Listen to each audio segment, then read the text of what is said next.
Parliament సాక్షిగా తెలంగాణపై BJP MP వ్యాఖ్యలు తీవ్రమైనవని కొస్కి భారత ఇన్ఛార్జ్ వెంకట నరసింహులు అన్నారు. 60 ఏళ్ల తెలంగాణ ప్రజల ఉద్యమ పోరాట ఫలితమే తెలంగాణ రాష్ట్రమని అని అన్నారు. బీజేపీకి తెలంగాణ పట్ల చిత్తశుద్ధి ఉంటే తేజస్విని ఎంపీ పదవి నుండి సస్పెండ్ చేయాలని డిమాండ్ చేశారు. త్యాగాల తెలంగాణను అవమానిస్తే తెలంగాణ సమాజం చూస్తూ ఊరుకోదని హెచ్చరించారు. తెలంగాణ ఉద్యమం ఎంతో మంది అమరుల త్యాగాల ఫలితమని అన్నారు. అమరుల త్యాగాన్ని హేళన చేసిన ఎంపీ తక్షణమే తెలంగాణ సమాజానికి క్షమాపణ చెప్పాలని డిమాండ్ చేశారు. అలాగే కొస్కి పట్టణ కేంద్రంలో అధికార పార్టీ నేతలు ఎలాంటి ప్రణాళిక లేకుండా రోడ్డు విస్తరణ పనులు చేయడంపై భారత నాయకులు విమర్శలు గుప్పించారు. భారత ఎప్పుడు అభివృద్ధికి అడ్డుపడదని, కానీ ఓ ప్రణాళిక లేకుండా ప్రజలను ఇబ్బంది పెడితే మాత్రం ఒప్పుకోమని అన్నారు. సీఎం నియోజకవర్గంలో అభివృద్ధి అంటూనే పట్టణం మొత్తం అండర్ గ్రౌండ్లో డ్రైనేజీల పేరుతో రోడ్లన్నీ ధ్వంసం చేస్తారని మండిపడ్డారు. గత మా భారత పాలనలో చేసిన అభివృద్ధి తప్ప కొస్కిలో కాంగ్రెస్ ఏం అభివృద్ధి చేస్తుందో చెప్పాలని డిమాండ్ చేశారు. 16 మంది కౌన్సిలర్లను గెలిపిస్తే అభివృద్ధి మరిచారని దుయ్యబట్టారు. అభివృద్ధి పేపర్లో తప్ప నిజంగా ఎక్కడా కనిపించడం లేదని అన్నారు.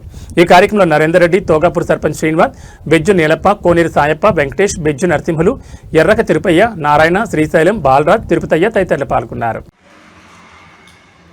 ముందుగా ఎలక్ట్రానిక్ మీడియా సోదరులకు నమస్కరిస్తూ మరియు వీటి మీడియా సమావేశానికి విచ్చేసినటువంటి బీఆర్ఎస్ సీనియర్ నాయకులు నరేందర్ రెడ్డి గారు మరియు ఉద్యమకారులు బెజ్జు నీలప్ప గారు మరియు 6వ వార్డు కౌన్సిలర్గా పోటీ చేసినటువంటి వెంకటేష్ గారు మరియు శ్రీశైలం గారు, సైడ్పట్ దర్గా వరకే కానీ మరియు ఇంటిగ్రేటెడ్ మార్కెటే కానీ అక్కడ శ్మశాన వాటికలో ఎంతో ఆహ్లాదంగా ఉండాలని చెప్పేసి మొక్కలు, గ్రాస్ ఎంతో శుభ్రంగా తయారు చేసి నరేందర్ రెడ్డి గారు ప్రతి లొకేషన్కు ఆయన స్వయం బీఆర్ఎస్ ప్రభుత్వంలో మరి వాళ్ళకి తెలియదా వాళ్ళు ఇది రోడ్లో పోతుంది అని చెప్పేసి కావాలని ఈరోజు హడావిడిగా చెప్పేసి నిన్న వాళ్ళు లైబ్రరీని మొత్తం అంతా వాళ్ళు కొలాప్స్ చేసిర్రు.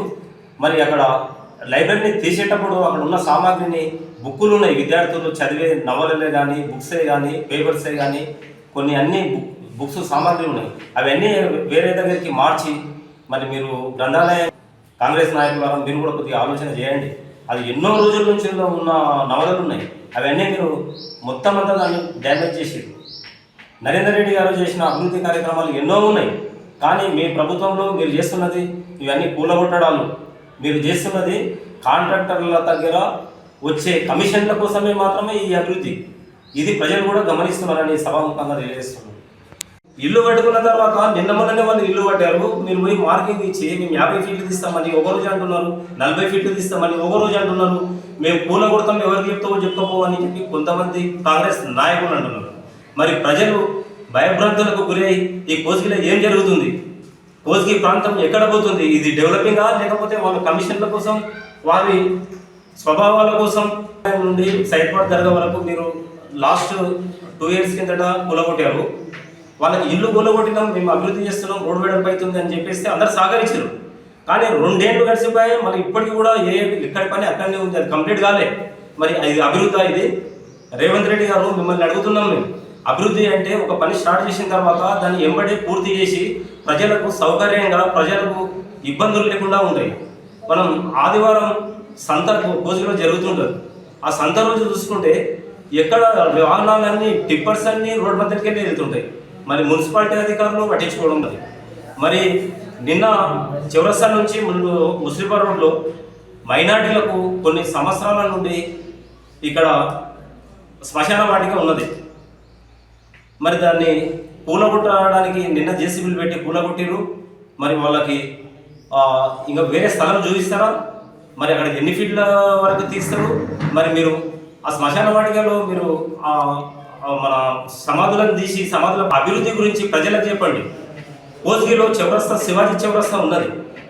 శివాజీ చౌరస్తాని ఏం చేయాలనుకుంటున్నారు? అక్కడ శివాజీ విగ్రహం తీసి వీడికి 2 సంవత్సరాలు అవుతుంది. అక్కడ అంబేద్కర్ విగ్రహం ఉండే, అంబేద్కర్ విగ్రహం తీసి 2 సంవత్సరాలు అవుతుంది. మరి అంబేద్కర్ విగ్రహం ఎక్కడ పెట్టాలనుకుంటున్నారు, శివాజీ విగ్రహం ఎక్కడ పెట్టాలనుకుంటున్నారు, మరి ఆ సర్కిల్ ఏ విధంగా డెవలప్ చేద్దాం అనుకుంటున్నారు? మీరు ప్రశ్న ఇదంతా మీరు ప్రజలకు చెప్పవలసిన సమయం ఉంది. మీరు ఏదైనా కూడా ప్రజలకు సూచించి వాళ్ళకి ఇన్ఫర్మేషన్ ఇచ్చి వారికి కూడా తెలిసి ఉంటే వాళ్ళు కూడా సంతోషపడతారు. మా బీఆర్ఎస్ పార్టీ మాత్రం అభివృద్ధికి 20వ తేదీ జగిత్యాలలో టీఆర్ఎస్ బహిరంగ సభ. ఎందుకంటే 40 సంవత్సరాల కాంగ్రెస్ పాలనలో కాంగ్రెస్ పార్టీలో ఉన్న మన జీవన్ రెడ్డి గారు ఈరోజు కాంగ్రెస్ పార్టీకి రాజీనామా చేసి మన టీఆర్ఎస్ పార్టీలో చేరుతున్నారంటే కూడా ముఖ్యమంత్రి నియోజకవర్గంలో ఏమన్నా అభివృద్ధి అంటే రైతుల గురించి ఏమైనా చేసినాడా? ప్రతి ఒక్కరు గమనించాల్సిన అవసరం మన కొడంగల్ ప్రజలు ఉన్నది. రెండవది, టీఆర్ఎస్లో చేరుతున్నాడు ఎవరు? జీవన్ రెడ్డి. 40 సంవత్సరాలు ఒక్కనాడు ఒక పార్టీ మారకుండా తెలుగుదేశంలో ఉన్న మొత్తం తెలుగుదేశం రక్తము, ఆ రక్తంలోకి వెళ్ళి బయటికి వెళ్ళి ఈరోజు జీవన్ రెడ్డి గారు టీఆర్ఎస్లోకి వస్తున్నాడంటే ఎంత శుభ పరిమాణము. ఎవరికి? టీఆర్ఎస్ పార్టీకి కానీ కాంగ్రెస్ పార్టీకి చెంపదెబ్బ.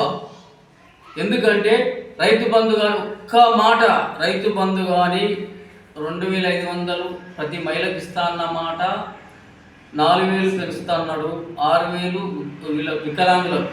అనంతరం ఈ సమావేశం ఏర్పాటు చేసుకోవడం జరిగింది. ముఖ్యంగా మొన్న పార్లమెంట్లో బెంగళూరు ఎంపీ తేజస్వి యాదవ్ గారు ఒక విషయం మాట్లాడడం జరిగింది. అదే విషయాన్ని మేము దృష్టిలో పెట్టుకొని ఈ సమావేశం ఏర్పాటు చేసి, మరియు మేము తేజస్వి యాదవ్ గారు మాట్లాడిన విధానాన్ని ఖండిస్తూ మరి మాట్లాడినందుకు మేము ఏ విధంగా డిమాండ్ చేస్తున్నామంటే బీజేపీ ప్రభుత్వానికి వెంటనే తేజస్వి యాదవ్ని సస్పెండ్ చేసి ఆయనకు గుణపాఠం చెప్పాలని మేము ఈ సమావేశం సందర్భంగా అందరం డిమాండ్ చేస్తున్నాం. తెలంగాణ అంటే ఏమనుకుంటున్నారు మీరు? ఎంతోమంది యువకులు, విద్యార్థులు అదే సమయంలో పార్లమెంట్లో మరి మన మంత్రి కిషన్ రెడ్డి గారు ఆయనని సమర్థిస్తూ మాట్లాడడం సిగ్గుచేటుగా మేము భావిస్తున్నాం. తేజస్వి యాదవ్ వెంటనే క్షమాపణ చెప్పి మా తెలంగాణ ఆత్మగౌరవం పైన ఆయన ప్రేమ చూపించి వెంటనే క్షమాపణ చెప్పాలని చెప్పేసి డిమాండ్. ఈరోజు ఒక్కటే కార్యక్రమం, అభివృద్ధి. అభివృద్ధి ఏం అభివృద్ధి అండి? మంది భూములు గుంజుకుంటూ బుల్డోజర్ ప్రపంచం కాని పని. రేడియల్ రోడ్ అని మా గ్రామంకి వెళ్ళి అవసరమా? ఈరోజు ఏది రేడియల్ రోడ్ ఎవరికి అవసరము? మీరు భూములు ఖరీదు చేసుకున్నారు, ఇక్కడ మీ భూముల కొరకు జల్దీ హైదరాబాద్ పోదామనే ఆలోచన తప్ప ఏ రైతుకు లాభమో ఈ కాంగ్రెస్ వాళ్ళు వచ్చి సవాలు విసిరాలే. ఏడా అంబేద్కర్ చౌరస్తా కాడ ఈ రేడియల్ రోడ్ నుంచి అదే విధంగా మా కొడంగల్ నియోజకవర్గం నుంచి రేవంత్ రెడ్డి గారు సీఎంగా వ్యవహరిస్తున్నారు. మరియు ఇక్కడ ఆయన పరిపాలనలో భాగంగా ఈ కొడంగల్ నియోజకవర్గంలో అభివృద్ధి గురించి మనం మాట్లాడాలంటే ఇక్కడ రోడ్ల తప్ప ఎటువంటి అభివృద్ధి జరగని తవ్వేసి ప్రజలకు దుమ్ము వాళ్ళు నోట్లో కొడుతున్నారు. తవ్వి ఈడికి 6 నెలలు సంవత్సరం గడిచిపోయినా కూడా అక్కడ ఎక్కడికి అక్కడనే అలాగే ఉన్నాయి. మొన్న డ్రైనేజ్ కడుతున్నామని చెప్పేసి మాన్యువల్స్ కట్టారు, ఆ మాన్యువల్స్ ఎక్కడికక్కడ మొత్తం పగిలిపోతున్నాయి. మరి ఇది అభివృద్ధిలో ఇది ఒక భాగమా? లేకపోతే అభివృద్ధి పేరున ఆయన వాళ్ళ కమిషన్లు దోచుకుంటూ వాళ్ళ పనులు వాళ్ళు చేసుకుంటే మరి వాళ్ళ అభివృద్ధి ఎక్కడ? ప్రజల లోపల బలంగా ఉన్నది. మళ్ళీ రాబోయే ఎన్నికల్లో అంత ప్రజలంతా వాళ్ళకి గుణపాఠం కూడా చెప్తారు. మరి నిన్న మొన్న శివాజీ చౌరస్తా నుండి ముస్లింపర్ రోడ్కు మేము డెవలపింగ్ చేస్తున్నాము, రోడ్ వెడల్పు చేస్తున్నాము అని చెప్పేసి అధికారులు వచ్చేసి వాళ్ళు డెవలపింగ్ చేయండి, మా బీఆర్ఎస్ నుండి మేము కూడా మీకు సహకరిస్తాం. కాకపోతే నిన్న మొన్ననే ఇండ్లు కట్టుకున్నారు, వాళ్ళకు నోటీసులు ఇచ్చి రోడ్డు సెంటర్ నుండి ఇన్ని ఫీట్లు పోతుంది, ఎంతైతే పోతుందో మీకు నష్టపరిహారం చెల్లిస్తాం, మీరు ఏమన్నా నష్టం మేము ప్రభుత్వం చూసుకుంటుంది అని వాళ్ళకు హామీ ఇచ్చి మీరు పనులు చేస్తే ప్రజలంతా సంతోషిస్తారు.